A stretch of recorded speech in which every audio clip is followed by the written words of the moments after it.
Hello everyone. I want to give you an example of the different effects of the journal entries on the different financial statements. I'm limited here to 5 minutes for each of these video presentations.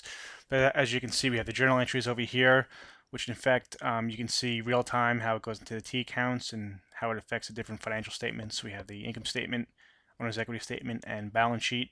And this is for Fraser Yankee CPA. So for the journal entry of investing money into the business, for an example, we have $5,000 with debit cash, $5,000 with credit capital. And as you can see, it's direct effect on the balance sheet right here. Total assets 5,000 equals liabilities plus owner's equity 5,000. Pay attention to that. That's basically the cornerstone of accounting, the accounting equation: assets equals liabilities plus owner's equity. Let's jump to the next example. Paid rent for office space, say it just was $500, pretty cheap.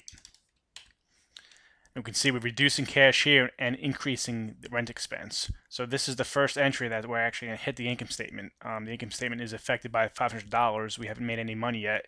So if the books were to close right now, we'd have a net loss of $500. As we can see, the cash was reduced. Right here, we're going to purchase equipment on account.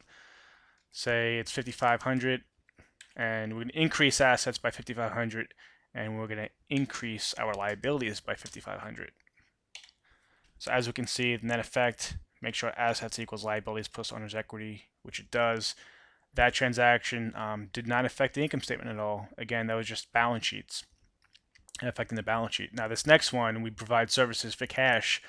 We're going to affect both the income statement and the balance sheet. So argument's sake, we make $3,300. We get paid cash $3,300, and we're going to credit revenue. So we increase revenue by $3,300. And there you go, 3,300 minus 500, total expenses 500 equals 2,800. And the red doesn't necessarily mean a loss, which it usually would, but I just want you to see a relationship between this column and the column over here for the owner's equity statement. Now we're going to zoom along to this next example where we're going to borrow money from a bank. We're going to increase our cash position, which is a good thing. And we're going to actually increase our liabilities as well, which normally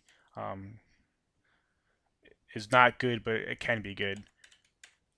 See, we just increased our liquidity in our business, and we have cash of $1,000, increased $1,000, and our actual liabilities increased by $1,000. Again, our assets equals liabilities plus owner's equity. I'm running out of a little time here, so what I'm going to do is I'm going to show you the end result. Basically, we perform services on account. Here's the journal entry. And see how it's flowing into the T accounts. The T accounts are basically adding up. Put little formulas in there. And again, we journalize, then we post. This would be the same thing as posting to the ledger. Then from the ledger, we can make the trial balance. We have the adjustments, adjusted trial balance. Then we can make financial statements from that. So as we can see, our total assets equals total liabilities plus owner's equity. Now, for an example, just say we made a mistake. Say we want to get more revenue. Let's see, let's find an accounts receivable. Say we forgot to add $5,000 worth of accounts receivable. So at 5,000, this 2,000 should be 7,000.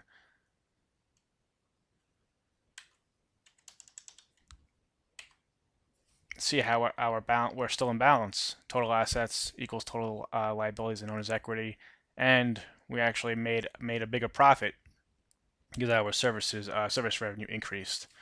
So hopefully that helps, and you guys have any questions, just feel free to post in the class. Take care.